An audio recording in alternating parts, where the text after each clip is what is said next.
Selamat pagi Bapak Mama, kembali lagi bersama kami di Klinik Digitalisasi Koperasi NTT Bangkit. Kali ini kami akan membahas tentang pemeriksaan kesehatan koperasi pada aspek tata kelola bagian kelembagaan. Klasifikasi usaha koperasi yang kita kenal itu ada 4. Yang pertama, KUK 1, KUK 2, KUK 3, dan KUK 4.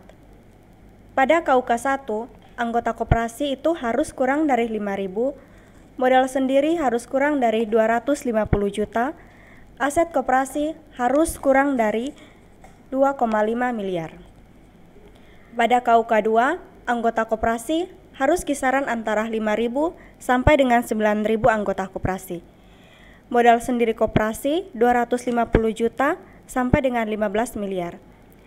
Dan aset koperasi harus di atas 2,5 miliar sampai dengan 100 miliar. Pada KUK 3, anggota koperasi itu harus berada pada kisaran 9.000 sampai dengan 35.000 anggota koperasi. Modal sendiri harus berada pada kisaran 15 miliar sampai dengan 40 miliar. Sedangkan aset koperasi harus 100 miliar sampai dengan 500 miliar. Pada KUK 4, anggota koperasi harus lebih besar dari 35.000, modal sendiri harus lebih besar dari 40 miliar, dan aset koperasi harus lebih besar dari 500 miliar. Dan ada beberapa kasus koperasi yang anggotanya masuk dalam klasifikasi KUK 1, namun modal sendiri dan aset masuk dalam klasifikasi 2, maka klasifikasinya adalah KUK 2. Selanjutnya, pemeriksaan kesehatan koperasi. Di sini yang kita bahas yaitu tata kelola koperasi bagian kelembagaan. Pada aspek kelembagaan terdapat 3 indikator, yaitu legalitas, anggota, dan kelengkapan organisasi. Yang pertama, indikator legalitas badan hukum. Materi pemeriksaan legalitas badan hukum yaitu keabsahan dokumen badan hukum, kesesuaian jenis usaha dengan dokumen badan hukum, dan kesesuaian lokasi koperasi dengan dokumen badan hukum. Indikator yang kedua, legalitas izin usaha.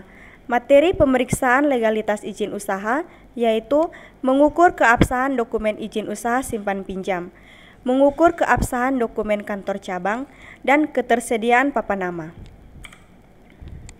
Indikator yang ketiga yaitu status anggota.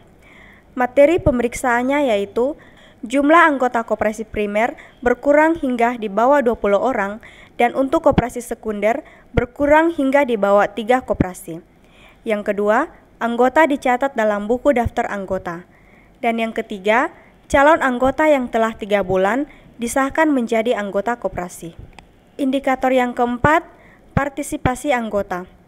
Materi pemeriksaannya, yang pertama, anggota sebagai pemilik aktif dalam modal koperasi. Yang kedua, anggota sebagai pengguna jasa aktif dalam bertransaksi dengan koperasi atau melanggani koperasi. Indikator yang kelima, kelengkapan organisasi terkait rapat anggota. Materi pemeriksaannya, yang pertama, ada notulen rapat atau berita acara, penempatan hasil rapat anggota yang dihadiri secara quorum dan ditandatangani oleh pimpinan, sekretaris, dan wakil anggota rapat. Yang kedua, penyelenggaraan rapat anggota paling lambat 6 bulan setelah tahun buku lampau. Indikator yang keenam, kelengkapan organisasi terkait pengawas. Materi pemeriksaannya, yang pertama, pengawas dipilih dan diangkat dalam rapat anggota. Yang kedua, pengawas memiliki atau menggunakan metode atau kertas kerja dalam melakukan fungsi pengawasan kepatuhan terhadap kebijakan dan pengelolaan koperasi. Yang ketiga, pengawas menyampaikan pertanggungjawaban hasil pengawas pada rapat anggota. Yang keempat, pengawas tidak merangkap sebagai pengawas KSP lain. Indikator yang ketujuh, kelengkapan organisasi terkait pengurus. Dasar hukumnya Undang-Undang Nomor 25 Tahun 1992, Pasal 26 Ayat 1 dan Ayat 2. Materi pemeriksaannya, yang pertama, pengurus dipilih dan diangkat dalam rapat anggota. Yang kedua, menyampaikan dan membahas rencana kerja dan program anggaran pendapatan dan belanja koperasi pada rapat anggota. Yang ketiga, pengurus menyampaikan laporan keuangan dan pertanggungjawaban pelaksanaan tugas pada rapat anggota. Yang keempat, pengurus mempunyai hubungan keluarga sedara, dan semenda sampai derajat ke-1 dengan pengurus yang lain. Yang kelima, pengurus merangkap sebagai pengurus KSP lain.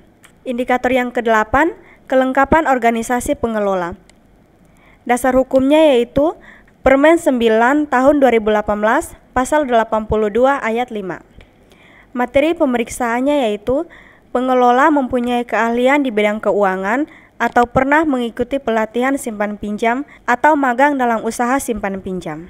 Sekian dari penjelasan kami terkait pemeriksaan kesehatan koperasi pada aspek tata kelola bagian kelembagaan. Sekian dan terima kasih.